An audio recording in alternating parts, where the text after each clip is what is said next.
अगर कोई अमल और कोई तरीक़ा और कोई तमद्दुन और कोई तहजीब और कोई लिबास और कोई अखलाक कारआमद है तो शरीयत मुताहरा वाला अमल है।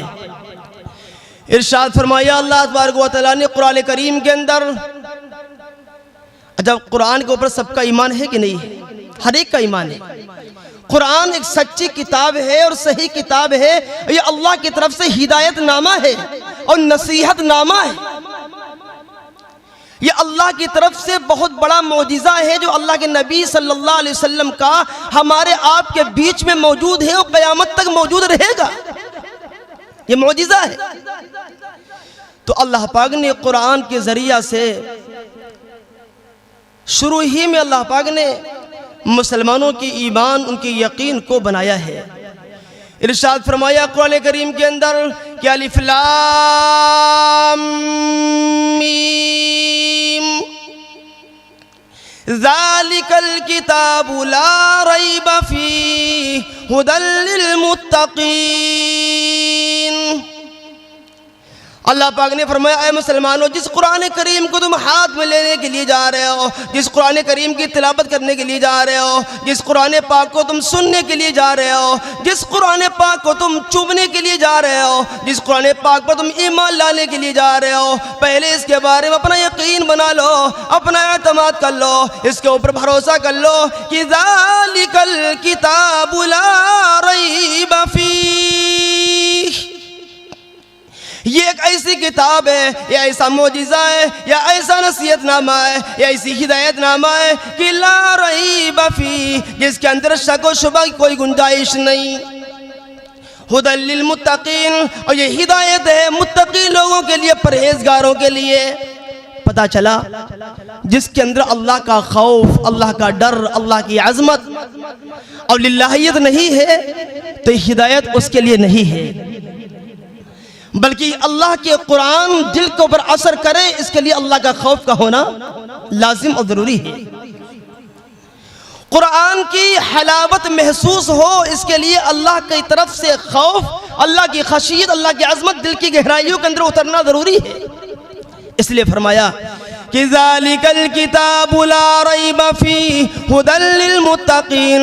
ऐ मुसलमानों, जो अल्लाह की तरफ से कुरान करीम तुम्हें अता किया गया, जो किताब तुम्हें दी गई, जो हिदायतनामा तुम्हें दिया गया, इसको आम किताब न समझना, इसको आम किताब न समझना, इसको बेकार न समझना, बल्कि एक ऐसी किताब है जो सच्चाई का दर्स देता है, जो अमन का सबक देता है, जो तालीमात का निज़ाम तुम्हें दे रहा है, जो हमा वक्त तुम्हें पूरी की पूरी जिंदगी किस तरह गुजारी जाए उसका पूरा का पूरा फार्मूला अता फरमा रहा है। एक बाप का मकाम किया, वो कुरान अता फरमा रहा है। एक बेटे की हुकूक औलाद के ऊपर किया, वो कुरान अता फरमा रहा है।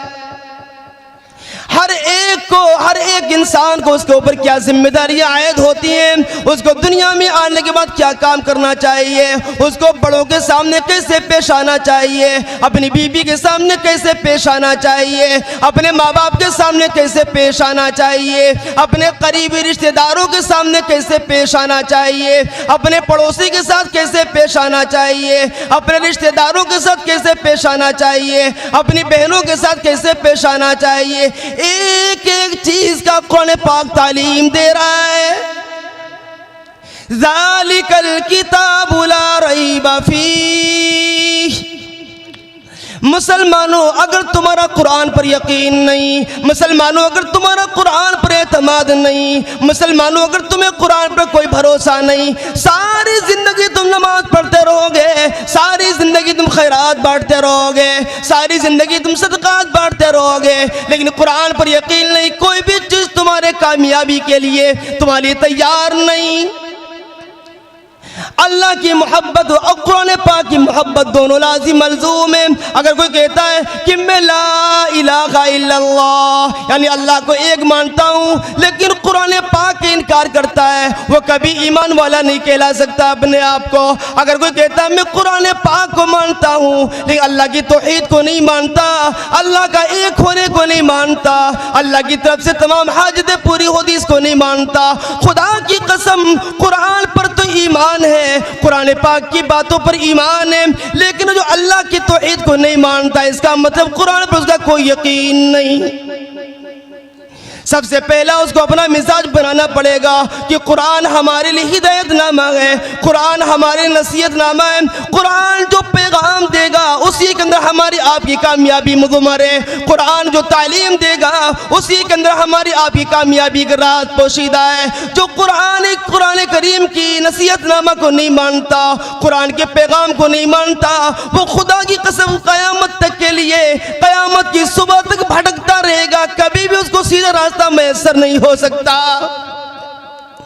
सहाबा इकराम सबके दो रिज़वानुल्लाहि तआला अलैहिम अजमाइन अल्लाह पाक की बेहतरीन जमात, मुक़द्दस जमात है। पूरी सरजमीन के ऊपर क़यामत तक, जब से ज़मीन बनी है, जब से लेकर और क़यामत की सुबह तक अल्लाह की ज़मीन के ऊपर सबसे बेहतरीन जमात, सबसे मुक़द्दस जमात, सबसे अव्वलीन बेहतरीन जमात अगर कोई है तो अंबिया अलैहिमुस्सलाम की जमात है।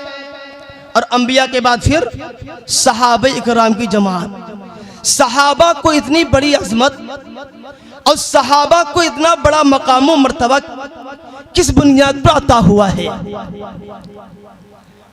क्योंकि आपके जलसे का जो उन्वान है वो क़याम इंसानियत और इस्लाह मुआशरा के उन्वान से दोनों का जोड़ है कि क़याम इंसानियत यानी अल्लाह के नबी अलैहिस्सलातु वस्सलाम का पैगाम इंसानियत के लिए क्या है, कुरान का पैगाम इंसानियत के लिए क्या है। और इधर इस्लाह मुआशरा, कुरानी पैगाम, नबी का वो पैगाम जो इंसानियत के लिए आया है, अगर उस पैगाम को इंसान मान ले और अमल पैरा हो जाए तो फिर इस्लाह मुआशरा ऑटोमेटिक हो जाया करता है, मुआशरे की इस्लाह ऑटोमेटिक हो जाएगी। लेकिन जब तक नबी के कानून, नबी की तालीम, नबी की हयात तज्जिबा को अपनी ज़िंदगी के अंदर लाने की फ़िक्र या कोशिश नहीं करता तो इस्लाह मुआशरा नहीं हो सकता, मुआशरे की इस्लाह नामुमकिन है, इम्कानी नहीं कि हो जाए। मुआशरे की इस्लाह का तरीक़ा यही है कि जनाब मोहम्मद रसूलुल्लाह सल्लल्लाहु अलैहि वसल्लम की तालीमात को अपनी ज़िंदगी के अंदर ला करके पूरे आलम के अंदर उसको आम कर दिया जाए, मुआशरे की इस्लाह हो जाएगी। मैं अर्ज़ कर रहा था कि अल्लाह पाक ने सहाबा इकराम को इतनी बड़ी फजीलत, इतना बड़ा मकाम क्यों दिया है? इसलिए हर सहाबी ने, सहाबा इकराम ने अपना इमाम, अपना रहबर, अपना मुर्शिद, अपना बड़ा, अपना हमदर्द, अपना वफादार, अपना पीर, सब कुछ माना किसको? जनाब मोहम्मद रसूलुल्लाह सल्लल्लाहु अलैहि वसल्लम को।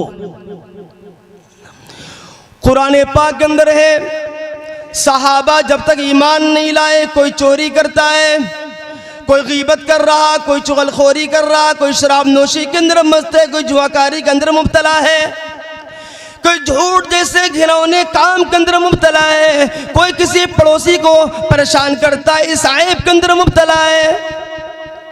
लेकिन जब कुर्बान जाओ साहबा की ज़िंदगी के ऊपर जब ईमान लिया है, ला इलाहा इल्लल्लाह मुहम्मदुर रसूलुल्लाह, जब अल्लाह के नबी सल्लल्लाहु अलैहि वसल्लम की दामन से चिमट गए और दामन से वाबस्ता हो गए, नबी को अपना पैगंबर मान लिया, जनाब मोहम्मद रसूलुल्लाह को अपना रसूल मान लिया, खुदा की कसम सारी ज़िंदगी उनकी तारीख उठा के देख ली जाए, फिर कभी भी उन्होंने झूठ नहीं बोला, किसी की गीबत नहीं की, किसी की चुगलखोरी नहीं की, कभी शराब नोशी हुर्मत उतरने के बाद कभी नहीं किया, कभी जुआकारी नहीं की, कभी कुरान के खिलाफ कोई कदम नहीं उठाया, अल्लाह के नबी सल्लल्लाहु अलैहि वसल्लम के खिलाफ कोई कदम नहीं उठाया।